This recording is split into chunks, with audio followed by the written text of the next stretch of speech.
Lashem HaYeshua Alemecha B'chaseh Chaseh U'she'aftem Mayim Be'etzosai B'mayinei HaYeshua Lashem HaYeshua Alemecha B'chaseh Chaseh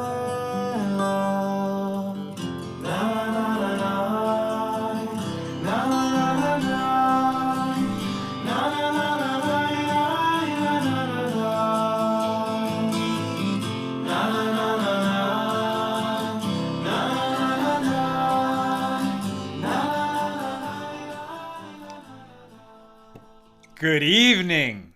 How are you, my holy sisters and brothers? What a beautiful melody that was. That's from the group Shalsheles. Mo Katz, his voice sounded so familiar, and that song is called Hine Kel. That's from the verses that we sing at Havdalah, Behold, God is my salvation. How's everybody doing? Are you ready for Passover? Is all the preparation finished already? It was a joke. Big kudos to Nina, who has been working so hard. It's amazing. I mean, I was able to help out, run some errands, take some new, plates and bowls and pots and pans that we need for Passover over to the Toivel Mikvah, something that we learned about in our journey through Tractate Pesachim, immersing new vessels when we bring them into a Jewish home. But whatever I've done is like nothing compared to everything that she is doing. And so everybody who's going through that enormous undertaking of turning over the whole house to prepare it for Passover, honor to you. All right, who is with us? Well, let's light up the darkness. Who is with us as we get it going on a Wednesday night? We're over the hump. Shabbos is almost upon us, and with it, Passover beginning Saturday night. Paula in Chicago, James in Indianapolis, Randy in Florida, Ann in Merced, Stephen in New Hampshire, Renee in Indy, Melissa in Great Neck, Paulina in Arkansas, Bill in Berkeley, who says, I suspect tonight's daf is going to be a complicated one. Yeah, a good guess. Jennifer in Florida, Yehudit in South Carolina, Carolyn in Raleigh, Brinna listening with my head in the oven, scrubbing. Brinna knows what it's like to get the house ready. Donna in Bahama, PK in Colorado, Ryan wishing us Erev Tov from Jacksonville, Florida. Jane says, thank you for introducing me to Eitan and Shlomo Katz, the brothers Katz, and their beautiful music. Helena, great to see you checking in from Finland. It must be very late at night. Paul, or early in the morning. Paula in the great Northwest. Spencer in Connecticut. And Anne says, my maiden name is Rosenzweig, originally from Budapest. Like my family from Budapest on my mother's side, and Rosenzweig, great author, right? Stefan Rosenzweig. Where am I? Elvis in upstate, Lucy in Minnesota, Yehudit giving big thumbs up and applause to Nina, Shari in Charleston, and PK agrees. Nina is awesome. And over there on the YouTube side, Michael with us from Scranton. Okay.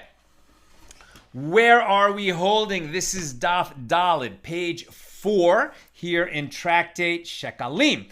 We are discussing generally the subject of the half-shekel that was collected from every adult male Jew once a year for the upkeep of the temple, but specifically for the communal offerings that would be offered throughout the year, the daily offering every day, the Shabbos additional offerings, the Yom Tov additional offerings, and the Rosh Chodesh additional offerings of the new month. These were the communal offerings offered on behalf of the whole nation, and they were funded by this kind of annual tax of the half shekel, which was actually introduced much earlier in the Torah, when the children of Israel were in the wilderness and God told Moses to take up a collection, the holy half shekel from every person. Beautiful that it's the half shekel and not a whole shekel, because nobody is complete unless the whole nation is together and unified. Today we're studying the fourth Mishnah here in chapter 1.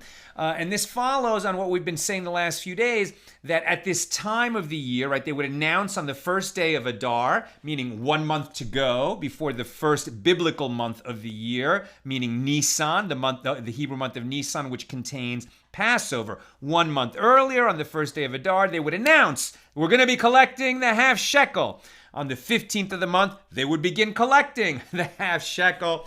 10 days later, the shekels need to be in, or they start pressuring the people to get them in. And at that same time of year, as we've seen that other things were done as well, matters of public benefit, like fixing the roads, marking graves so that people wouldn't walk over a grave without knowing and become ritually impure and then transgress by entering the temple precinct. So there's other matters that are getting attended to at this time of year. Also kind of unsavory, unpleasant matters before rabbinic courts that they kind of put off during the year. Okay, now you got to deal with it before we start a new year.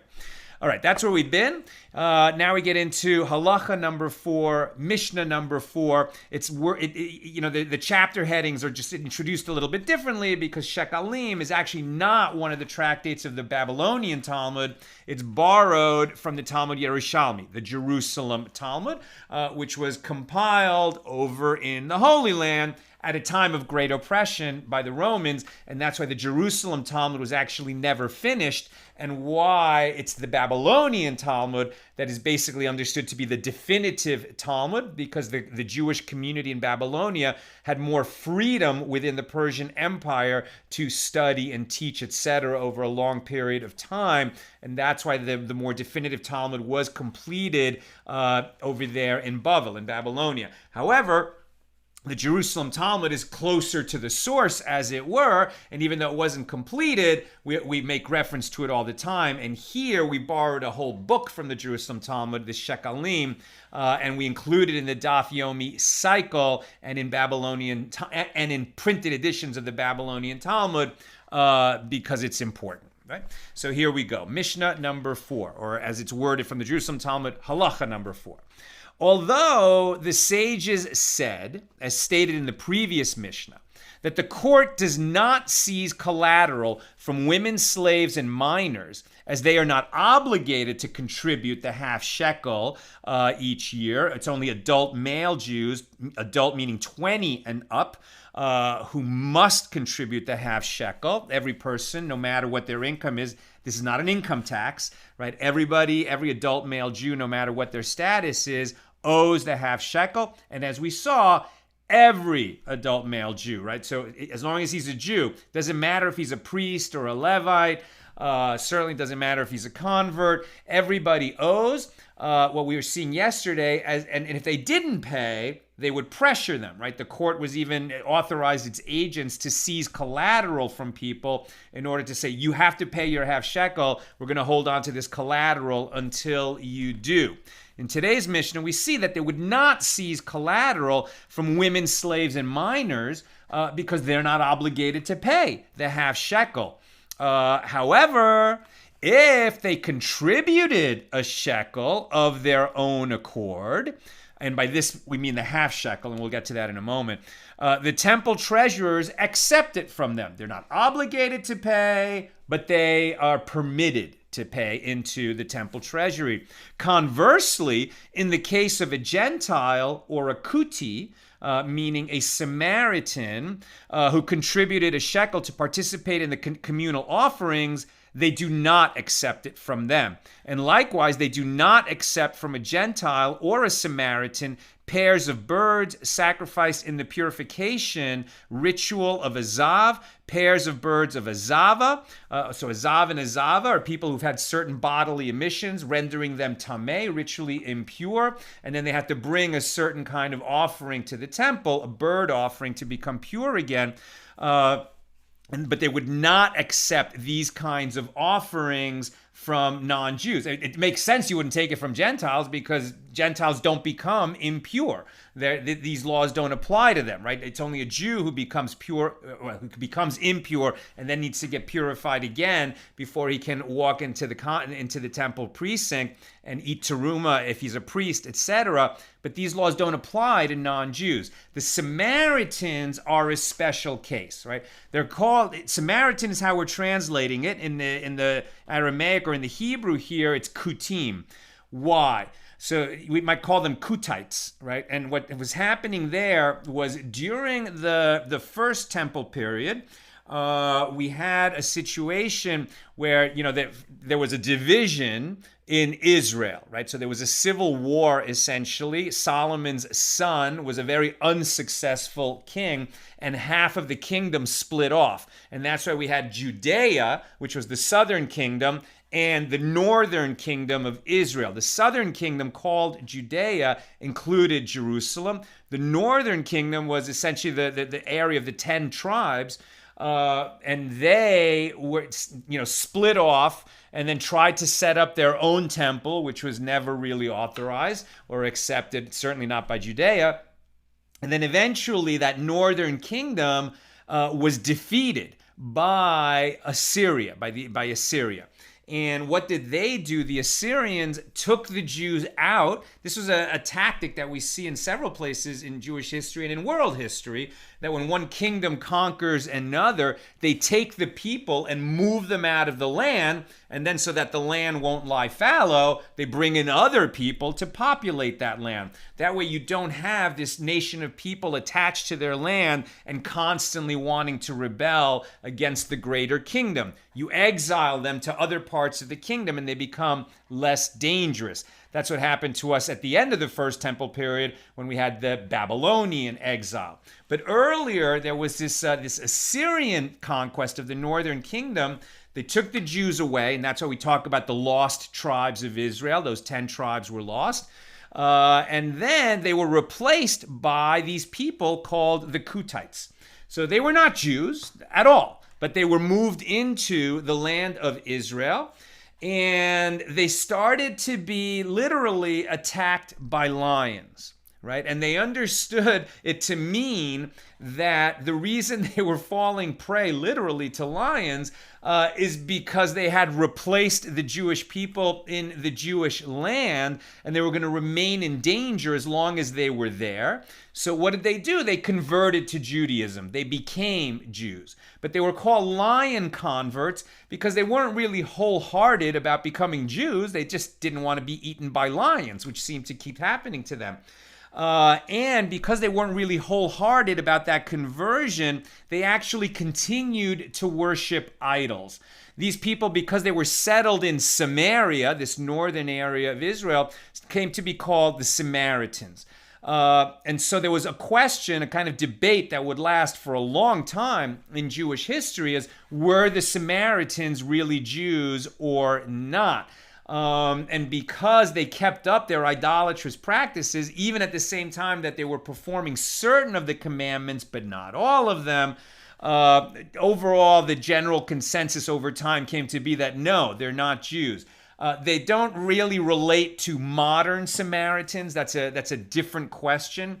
But the issue back then, for example, at the time of the Second Temple, after the Babylonian exile ended and the Jews came back, right? Nebuchadnezzar defeated,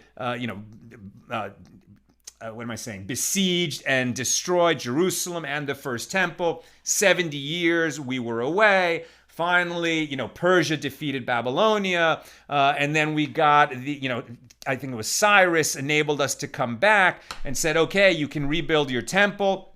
And it was very important that it was the Jews themselves who rebuilt their own temple. The Second Temple was never as grand nor contained so many ongoing miracles as the First Temple, but nevertheless, it was a holy temple, and it was, the seat of Judaism, the center of the Jewish world. The Samaritans were still around in Israel, and they wanted to participate in the rebuilding of the temple, in the building of the second temple. But it turned out that they were not wholehearted about that either. And in fact, what they were really trying to do is not let that temple be rebuilt. And that's why Ezra, and you see this in the book of Ezra, said to them, we, the Jews, have to rebuild this temple, not you. You guys are not going to participate in this because all you're really trying to do is retard its progress so that it never gets built.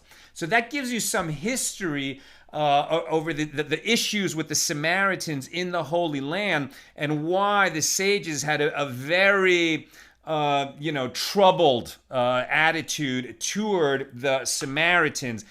They're not called Gentiles, right? Because they did take on some semblance of becoming Jewish and performing some of the mitzvahs. So they can't be called Gentiles, but neither were they wholehearted in being Jews. And so that's why they have their own kind of category, and that's what we're seeing here. Okay. So, for example, so as we see here, so the question is, do we accept from them to contribute to the communal offerings brought on behalf of the Jewish people on every day, Shabbos, holidays, etc.?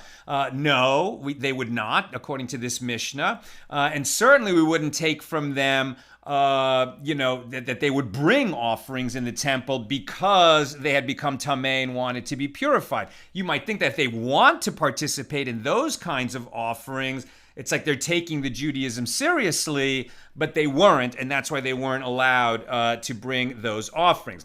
Says the Mishnah, this is the principle. With regard to anything that can be brought to the altar as a vow or a free will offering, the priests accept it from Gentiles and Samaritans. So that you should know that non-Jews absolutely could bring offerings on the altar in the Holy Temple. It absolutely happened that non-Jews, and then the Samaritans could be included among the non-Jews. So what kinds of offerings? A burnt offering, sometimes known as an elevation offering, an olah, meaning that the entire animal goes up on the altar. None of it is eaten neither by the owner nor by the priests.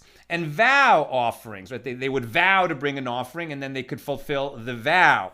But what they weren't going to bring is sin offerings or guilt offerings or the Paschal lamb, because those are obligations on the Jewish people, and they're, irrelevant to non-Jews. So they couldn't bring offerings that are only, to be brought by Jews, but they could bring the kinds of offerings that anyone could bring because they, their heart is full and they want to make a donation to honor God and bring it in the temple. They could bring offerings. They were just specific offerings that would fall under that category, the vows or free will offerings. Then the priests accept those. And anything that cannot be brought as a vow or a free will offering, they may not accept it from them. And this principle was similarly articulated by the prophet Ezra when he recorded the Jewish leadership's rejection of the Samaritans' request. I don't know if we call Ezra a prophet, actually. I think we might call him the scribe. So when he recorded the Jewish leadership's rejection of the Samaritans' request to assist the Jews in the construction of the second temple, as it is stated at Ezra chapter 4, verse 3, but Zerubbabel and Joshua and the rest of the heads of the fathers' houses of Israel said unto them, you, meaning the Samaritans, have nothing to do with us to build a house unto our God, but we ourselves together will build unto the Lord, the God of Israel, as King Cyrus, the king of Persia, has commanded us. The Mishnah states another law, another halacha, and these are the people who are obligated in the premium, the kalbon, which is a small sum added to the half-shekel collected. Okay, so when you bring the half-shekel, the obligation in the Torah is to bring the holy, half of the holy shekel, meaning the biblical shekel, a silver shekel. And they understood what its worth was. By the Mishnaic times, the biblical shekel was being called a selah. It was like that amount of silver called a selah. It's a weight of silver. Of course, there were different monies being issued by different kingdoms in different places. As we've seen, this was collected from Jews around the world, not only the Jews that were in the land of Israel itself. And so they had to bring that weight of silver. How do we know that the half shekel is the amount that should be brought? It was shown to Moses, and we have a midrash that it wasn't just told to Moses that everyone should contribute a half shekel, but that a coin of fire was shown to him, like the image was shown to him. Just like the image of the tabernacle was shown to Moses, the holy half shekel was shown to Moses, a coin of fire. That coin was absolutely pure. It's the ideal, right? The ideal coin, the perfect coin.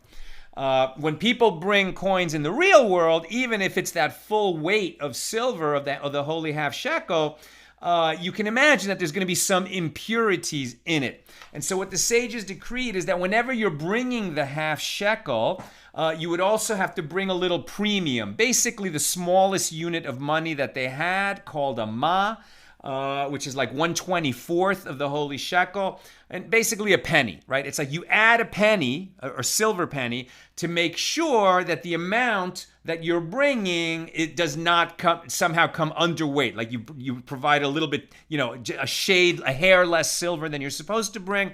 So just to make sure that because there's impurities in the silver coin that you're bringing, or the silver coins, they just round up just by a little bit, by the smallest denomination of coin that they had, and you have to and add that to your donation, and that's called the kalbon, the premium. As we'll see, not everybody was obligated to bring the premium. And these are the people who are obligated in the premium.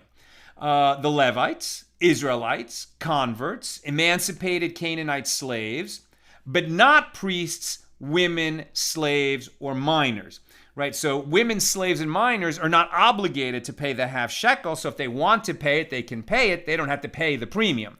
And priests are obligated, but again, they occupy this unique place of honor where they're already giving so much to the Jewish people by serving 2 weeks a year in the temple, and losing the income that they would be making in their business during the 2 weeks that they volunteer to serve in the temple. And there's a lot of sacrifice that goes along with that. They have to be educated, that their Torah study has to be at a very high level so that they can serve effectively in the temple. There's a lot that they do, and as an honor to them, they don't have to pay the premium when they bring the half shekel.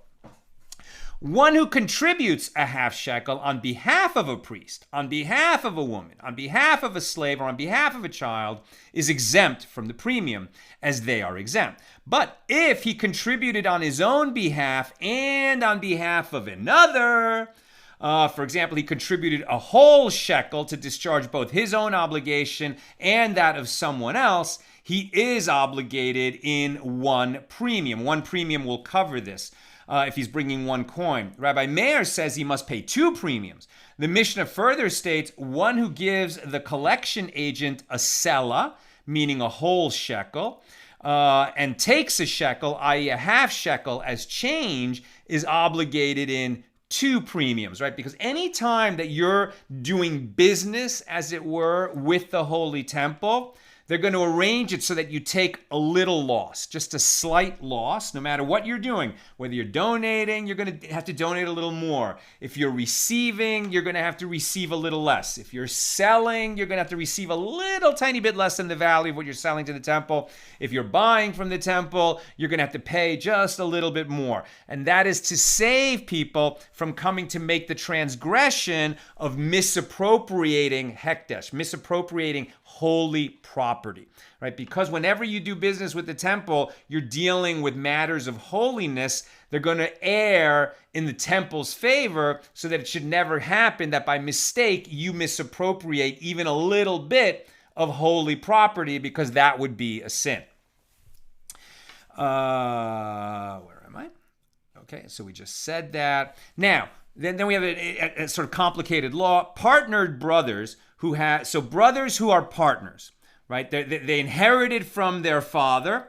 Are they partners because they just went into business together, or because they inherited whatever, the father's flocks were, for example? Let's say the father had a big flock of goats, and now the father died, and there's 2 brothers, and they inherit the goats from their father.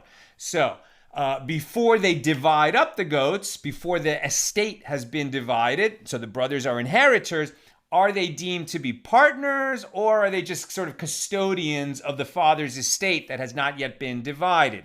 As we'll see, it matters. So partnered brothers who have fully divided among themselves their late father's assets, and who, if they jointly pay a whole shekel from those assets to discharge both of their obligations to the Holy Temple in the yearly half shekel, they are obligated in the premium like any other two private individuals, but they are exempt from the animal tithe for the livestock that they inherited. Since they have completely divided between them all of the inherited assets, they are considered like purchasers of the livestock, and a purchaser is exempt from the animal tithe. But when they have not completely divided the assets, and they are therefore obligated in the animal tithe because they're just custodians of the father's estate, they haven't divided it among themselves yet, so then any new animals that are born, a tenth of them have to be tithed to the priests as always. And as the livestock is considered in their father's possession, but now that they're not really partners, they're custodians of one estate, they are exempt from the premium for their joint payment, as in the case of one who pays on behalf of another. In this case, it's like their father is his estate is paying the shekel, the half shekel for each of them. If the estate gives a full selah, the full shekel, to cover both of these two brothers, it doesn't have to give the premium because it's like somebody's paying on behalf of someone else. And how much is a premium? A silver ma. This is the statement of Rabbi Meir. And the rabbis say it is only half a ma, meaning the smallest coin that they had would be the premium. Now we get into the Gemara. The Mishna taught that although they said the assets of minors are not seized as collateral for the half shekel payment, because minors are not obligated to pay the half shekel, nevertheless their money is accepted if they contribute it. And the Gemara asks, the ruling that their money is accepted indicates that with regard to claiming their contribution, it is not claimed ab initio. Like the temple doesn't say to them, you owe us, but we're not going to seize your property as collateral. You don't owe us, right? They're not obligated. However, the Mishna's statement here that their property is not seized as collateral actually indicates that you say that it is claimed. We won't seize your property as collateral, but you owe. And yet here at the end of the Mishnah, you say that we don't claim the money. So do they owe or not? And the Gemara answers that there are two different types of minors. Here, the statement of the Mishnah, from which it can be inferred that the half shekel is claimed from a minor, is referring to one who has passed puberty, right? Because you don't owe the half shekel until you're 20. But when is a boy bar mitzvah? When he is 13 years old. At that age, like essentially when he enters puberty, at that point, he's a bar mitzvah. He's the son of mitzvah. He's the child of the mitzvah, meaning he's obligated in mitzvahs like an adult. So even though he's not obligated to pay the half shekel, he is an adult in many ways from the time that he's 13. So we won't seize his property as collateral, but he should pay, right? From the time he's 13 on, he should pay. And when he's less than 13 years old, he's just fully a minor in every way, and we don't even claim on him. The Mishnah taught the half shekel is not accepted from a Gentile or a Samaritan, nor are they allowed to bring other types of obligatory offerings, right? They can bring voluntary offerings, but they're not obligated to bring any kind of offering, so we're not going to accept from them obligatory offerings.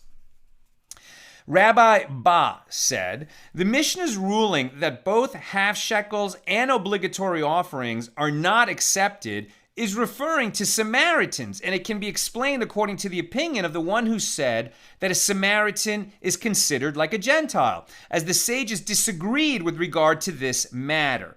A Samaritan is like a Gentile. This is the statement of Rabbi Yehuda Hanasi. Rabban Shimon ben Gamliel says a Samaritan is like a Jew in all matters. So the sages themselves had a machlokas, a dispute about whether Samaritans are going to be treated like non-Jews or like Jews. Rabbi Elazar said, no, the statement of the Mishnah concerning obligatory offerings applies only to Gentiles, as in this instance, the Mishnah is not referring to Samaritans. The halacha with regard to Samaritans Samaritans on this matter is subject to the general disagreement as to whether they have the status of Jews or Gentiles. And indeed, it was taught likewise in a Baraisa. It is written at Leviticus 1:2, when a man of you brings an offering. The phrase a man comes to include converts, as the verse does not specify the children of Israel, so all Jews. Of you, a restricting phrase comes to exclude apostates who have partially or entirely left Judaism. Hence, the Samaritans, who are classified as converts, bring obligatory offerings. That's when they were sort of, active converts and were fulfilling all the mitzvahs. But over time, it came out that they were never really that wholehearted about it. And that's when this question started to come up. And the Gemara wonders, it appears that the Mishnah disagrees with Rabbi Elazar. As we learned, pairs of birds offered in the purification ritual of a zav, a man who becomes tameh because of certain bodily emissions, pairs of birds of a zava, of a woman who has certain emissions, or pairs of birds of a woman who gave birth, are not accepted from a Gentile or a Samaritan. But this statement of the Mishnah is problematic. Are there pairs of birds offered in the purification ritual of a zav or of a zava among the Gentiles? The halachas, the laws of purification from ritual impurity, do not apply to Gentiles. And the Gemara explains how Rabbi Elazar understands the Mishnah. Rather, it must be that the first clause of the Mishnah concerning the half-shekels applies to Gentiles, and the latter clause, which deals with obligatory offerings, is referring to Samaritans. And the Gemara concludes, indeed it is so. The first clause of the Mishnah is referring to Gentiles, and the latter clause is referring to Samaritans. Rabbi Yochanan said, with regard to Samaritans, initially, during the construction of the temple, neither a specific article, i.e. any item meant to be left intact, right? Like a beam that you could point to and say, hey, I donated that beam to the holy temple. Any object that could be donated for the construction of the temple and which would remain intact, right? So that they could point to and say, I donated that. That was definitely not accepted from the Samaritans. Nor a non-specific article, for example, silver or a material that is incorporated into the structure but does not remain distinct after the construction is finished. Neither of these were accepted, not from Gentiles and not from Samaritans. Subsequently, once the construction had been completed, a non-specific article is accepted from them, but a specific article is not accepted from them. Rabbi Shimon ben Lakish said, whether it is initially during the construction of the temple or subsequently, neither a specific article nor a non-specific article is accepted from them. What is the law? The donation, now this is only when the Holy Temple is standing in Jerusalem. That's when this law kind of applies. The donation of a Gentile to the Holy Temple maintenance is not accepted ab initio. Maintenance, meaning maintenance as opposed to construction. In the construction, for sure, they didn't accept from anybody that wasn't of the Jewish people. After the temple was built, so for the maintenance and upkeep of the temple, they would not accept donations from non-Jews ab initio. Like they would say, no, please don't donate. But if they insisted or somehow dropped it in the box or just forced the donation onto the temple, then they did not have to return it. And the exception to this halacha is a specific article, like a beam or a stone that could later be identified. This should be returned so that the Gentiles will not lay claim to any item in the temple in accordance with the opinion of Reish Lakish, right? Like this is the temple of the Jewish people. This is where we fulfill our obligations, and it would be a discredit to the Jewish people if other people were, participating in its construction. This was the attitude of Reish Lakish and the sages.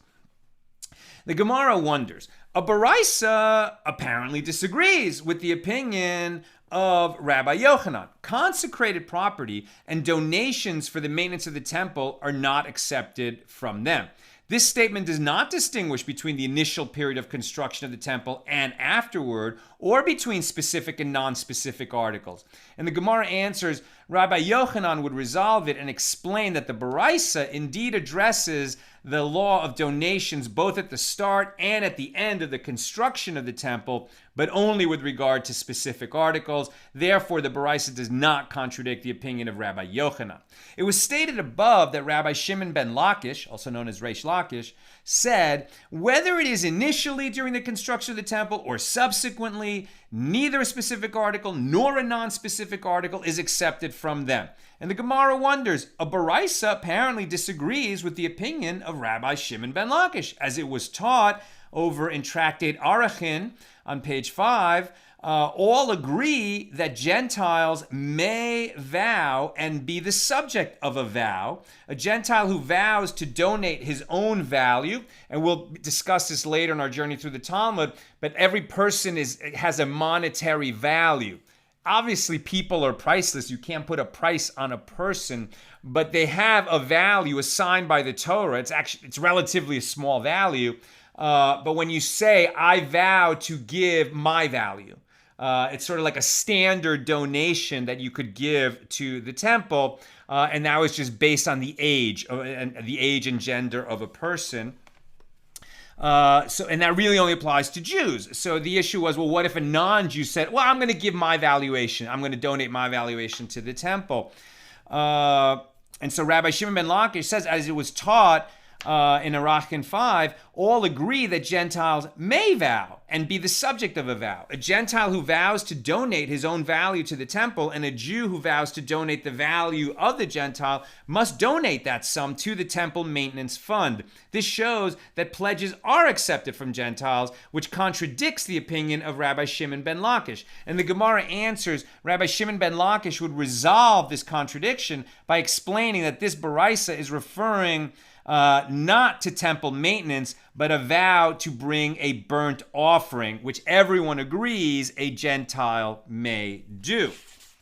As we mentioned earlier, non-Jews could bring the types of offerings that all people can bring, like just showing their love of God and bringing an offering that is entirely goes up in smoke on the altar, a voluntary offering, not obligatory offerings. We skip a little bit, and now we're near just a few lines down from the top of the B side of page 4. There is a dispute in the Mishna with regard to one who contributes a whole shekel on behalf of himself and another.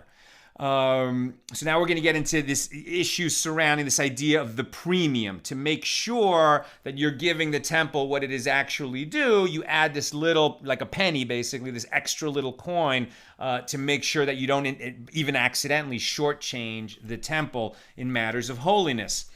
So there is a dispute in the Mishnah with regard to one who contributes a whole shekel on behalf of himself and another, right? So the obligation is to give a half shekel per adult Jewish male every year. So you could say, okay, well, I don't have a half shekel, but I have a whole shekel. Or in the times of the Mishnah, this is called a selah. So I have a whole silver coin that is the value of 2 half shekels. So I'm going to give it on behalf of myself and my friend, or on behalf of myself and a poor person who cannot afford, right? So somebody asked yesterday, can you donate on behalf of another person who can't afford his own half shekel? And here we see, yes, you can donate on behalf of another person. But how much premium do you owe when you're giving one coin, a full shekel, for 2 people to pay their half shekels? And so there was a dispute, even in the Mishnah, between Rabbi Meir and the rabbis about how much of a premium is due. The first Tana maintains that he is obligated in 1 premium, while Rabbi Meir rules that he must pay 2 premiums, even though there's 1 coin. And the Gemara quotes a Baraisa that clarifies the reason for Rabbi Meir's opinion. As Rabbi Meir said, just as one's shekel is mandated by the Torah, so too his premium is mandated by the Torah. Rabbi Meir therefore holds with regard to one who gives exactly a whole shekel, half for himself and half for another, that he is obligated in 1 premium for each half. As Rabbi Meir said, when Moses was instructed in the laws of the shekel contribution, the Holy One, blessed be he, took out a kind of coin of fire from under his throne of glory, and showed it to Moses, and said to him, this they shall give, right? So that's where this midrash comes from, the coin of fire that was shown to Moses. It's because the wording is, this shall they give. Moses was shown what they would give, not just told, right? It's better to show than to tell. This they shall give, i.e., like this in volume and weight they shall give of metal. Since not all weights of coins are equal, and some coins might be slightly smaller than the ones shown to Moses, it is therefore necessary by Torah law to add a premium, right? And how much more so when you think back on ancient times, they didn't have such exact bureau of coins and measures, like the government has in modern times. They had more primitive technology, and they knew very well that not every coin was exactly the same weight. The Mishnah stated that one who gives a selah, so that's the equivalent of a whole biblical shekel, and takes a half shekel as change, is obligated to pay 2 premiums. So because you're giving a whole shekel and you might not have given enough, and you're taking a half shekel as change, so you need to pay the premium, that little penny, on both of those transactions, as it were, both of those actions. The giving of the whole shekel and the taking of the half shekel as change.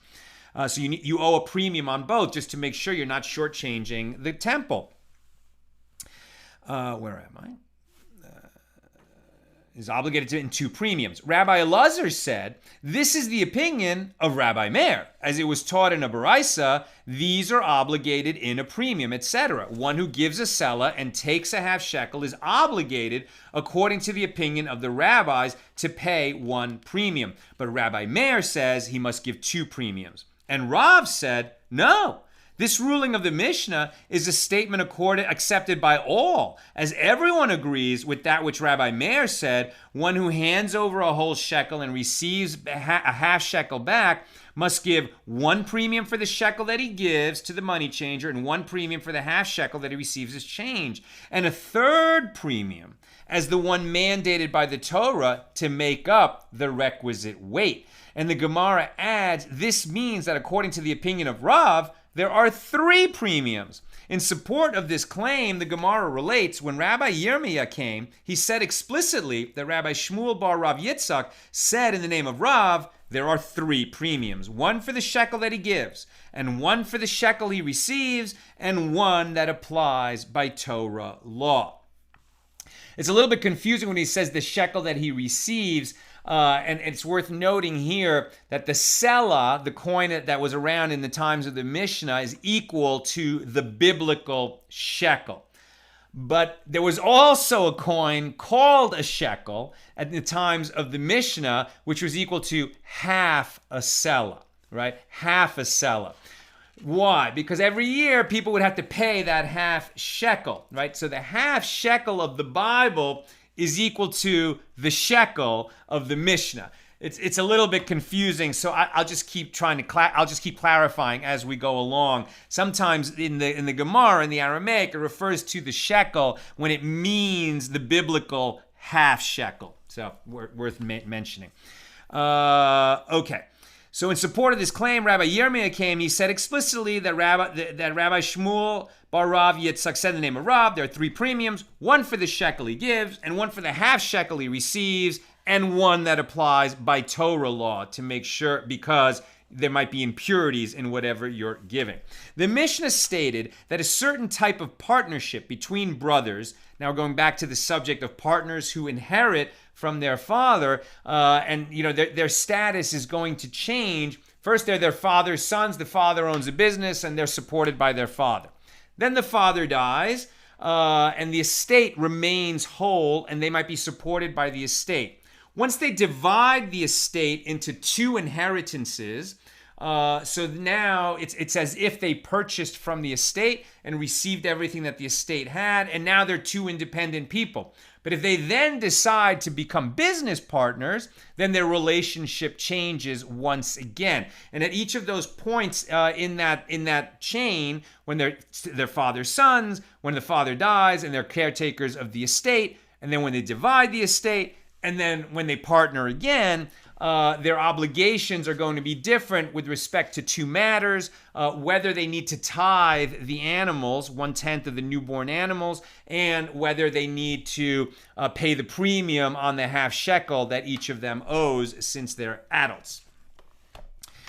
So the Mishnah stated that a certain type of partnership between brothers renders them obligated in the premium and exempt from the animal tithe, while another form of partnership renders them obligated in the animal tithe and exempt from the premium. And the Gemara elaborates. The case of brothers who are partners, who are obligated in the premium and exempt from the animal tithe, is referring to when they divided up the estate of their deceased father and afterward again established a partnership. They are therefore partners in the normal sense, like any two people that became partners, rather than co-owners of the original inherited estate. And regular partners are obligated in the premium, when they pay for each. If you pay for somebody who's obligated, then you have to pay his premium as well as your premium, right? So if you pay a whole shekel for yourself and another person, then you owe two premiums, one for you and one for him. But they are exempt from the animal tithe. Anytime two partners co-own a flock, they're actually exempt from tithing the animal, because the Torah specifically exempts partners from the animal tithe. And that's going to be discussed when we reach Tractate Bechoros on page 56. Conversely, the law that they are obligated in the animal tithe and are exempt from the premium is referring to brothers whose father has died, but they have not yet divided their father's estate between them at all. It is therefore considered as though their father were still the sole owner of the estate and is contributing the shekel for the pair of them. As stated earlier in the Mishnah, one who contributes his own money on behalf of another is exempt from a premium. You're exempt if you're doing it sort of like charitably, like you're just going to pay for somebody else. But if you're paying for him and you know, as a business matter, like he's going to owe you later, that's when you owe the premium for him as well as for you. But if you're just paying for somebody else, you only owe the premium on your own, but not on his, if you're just doing it out of your generosity. Conversely, wait a minute. I just said that. Okay. Right. Meanwhile, as the estate is under a single ownership, the animal tithe must be separated from the livestock because it's not a situation where two partners co-own a flock. It's still really owned by the estate, and they're just taking care of business for it. Okay, I'm almost done, so if you've got questions or comments, get them in now. Rabbi Elazar said, and this is the halacha only when they divided kids for goats and goats for kids. In other words, when the two brothers inherit both kids and goats, and yet one took all the goats and the other all the kids. So since each originally inherited both species and then they divided it up different from the way that they inherited, when they again become partners, they are like strangers who join together. Consequently, they are exempt from the animal tithe, but they will be obligated in the premium. However, if they divided the kids for kids and goats for goats, so that each takes some of both types of it in the normal manner, like they didn't negotiate and say, you take this kind and I'll take that kind. They simply split the whole thing in half. Then there was like no negotiation. It's not like a purchase that was going on. And then, so when they just divide it in half, then they are considered like, no, wait, I'm sorry. At the outset, if they divided, that each take both types of animals in the normal manner, then the law is that the group of animals each brother takes is considered his share from the outset, and no transaction between them has occurred. Consequently, when they reestablished the partnership, the estate reverted to its original status as a single entity, and therefore the animal tithe must be separated. Rabbi Yochanan said, no, even if they divided the estate in the manner of kids for kids and goats for goats, they are considered like purchasers. It is as though each brother had sold his share to the other, and they are therefore exempt from the animal tithe, as we learned in the Mishnah there in Bechoros. That which is bought or given to the owner as a gift is exempt from the animal tithe. Okay, those laws about tithing and partnership, this was just a very summary introduction to them. We'll get to that at a much deeper level later. It's complicated. If it felt like we went through it a little too fast, yeah, we went through it a little bit too fast. But really what matters for now is this idea that in the holy half-shekel, which every adult Jewish male owed each year when the temple was standing, if you're paying for yourself, you owe this little extra premium. If you're getting change, you're going to owe even a little bit premium more, just an extra penny to make sure the temple's not shortchanged. But if out of generosity you pay for someone else, you don't owe a premium on their behalf. If you do it just as a matter of convenience and they're going to pay you back later, then you would owe the premium on that other person's as well as your own. Okay, let's go to questions and comments. Here.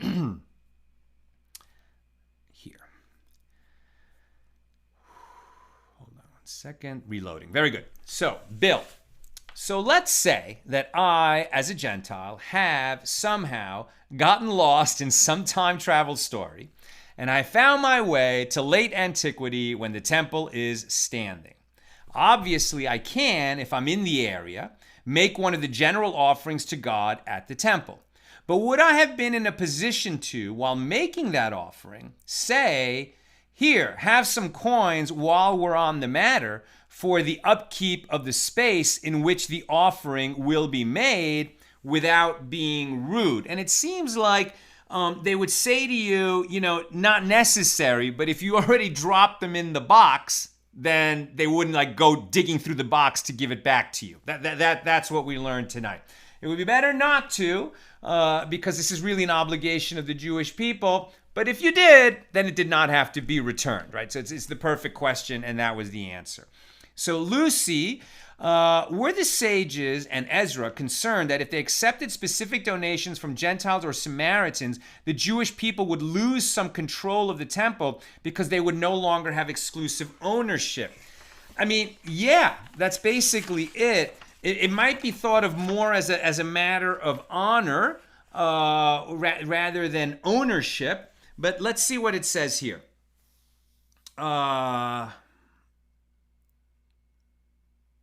Okay, so first there was the issue of the Samaritans, right? So that was a bigger deal because the Samaritans, they really were, it was a very problematic relationship with the Samaritans, who were sort of pretending to be Jews but weren't really Jews, were still engaging in idolatry, and they probably never would have become Jews but for that danger of the lions that came up when they were resettled there by the Assyrian king. And that's why they were sometimes referred to as lion converts, which is a pejorative term.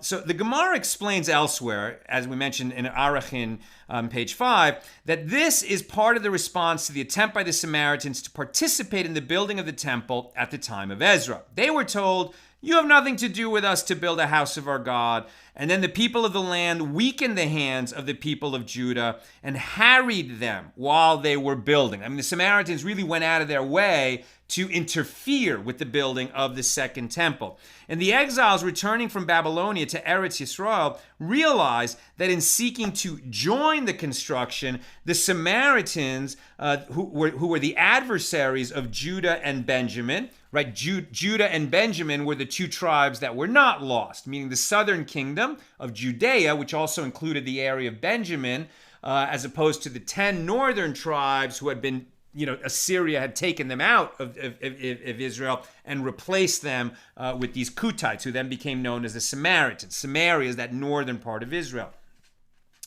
And they were merely looking for a way, the Samaritans were merely looking for a way to undermine the project.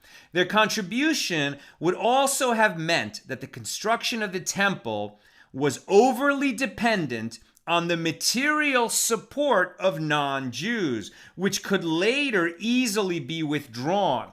Right, so that's why when you imagine like a massive building project that took many years to put the second temple back together, and if they started relying on these contributions from outsiders, and then the outsiders changed their mind, they could like slow down or stop the whole project. And that's why it was so important to Ezra and the leadership that it be fully financed, like within the people, right? Within the tribe, so that they could, within the Jewish people, so they wouldn't be dependent on outsiders for that. For this reason, the prohibition did not apply to non-specific articles after the initial construction of the temple was completed, whereas the prohibition against specific articles remained intact. Stuff that you could point to and say, I donated that, would never be accepted from non-Jews, but just general upkeep would be accepted. Not preferred, but it wouldn't be given back. It wouldn't be thrown in their face, as it were. Rav Yosef states that an example of a specific article is the raven impediment, which consisted of iron surfaces of protruding nails mounted on the temple roof to prevent ravens from perching there, and doing what birds do, and they would be pooping on the walls of the temple. So they, you've seen this in other places even today. They put up those nails so that the birds wouldn't perch there. That would be a visible feature on the roof of the temple, and they didn't want even that. It's not like such a fancy part of the temple, but it was visible, and they wouldn't want that to have been donated by somebody outside the Jewish people.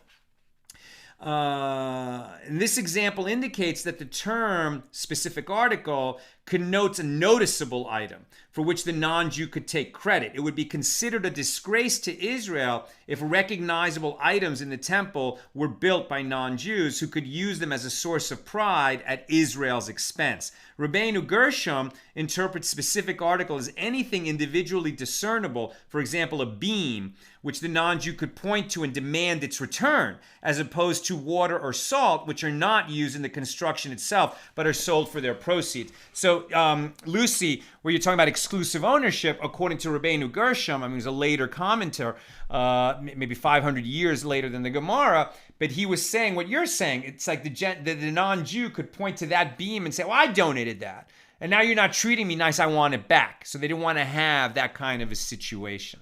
And finally, Carolyn says, just wondering the rationale why after the firstborn of Egypt were struck down during Passover, why would God set apart and take the firstborn of Israel, substituted for by the Levites, plus redemption monies? Well, so this idea of the firstborn, right, the Torah says that, right? So when the 10th plague happened, God said, that was the final miracle performed on behalf of the Jewish people that resulted in them going out. After the 10th plague, we were out, right? And then at a certain point, God said, you will consecrate the firstborns unto me, and it related it to the Exodus from Egypt. But, it seems to be related. It's like it's the same concept of a firstborn for a firstborn. But it's one of those things that really, the bottom line is it's a hook, right? It's one of those laws that we don't understand the rationale. It seems kind of related. You could say, well, we did this, we did that, and you're right. It's not really related, but it's just one of those many things that God said to do it, so we do it. Right, and so that's why when a Jewish mom, when the first baby that she has is a male firstborn, he has to be redeemed. And it's just a very small amount of money that you have to give to a priest to go through that redemption. And by the way, that ritual is still practiced today. You have to find a Kohen and just give him a few coins and have that redemption of the firstborn when the boy is 30 days old. And we'll come to that ritual later in our journey through the Talmud.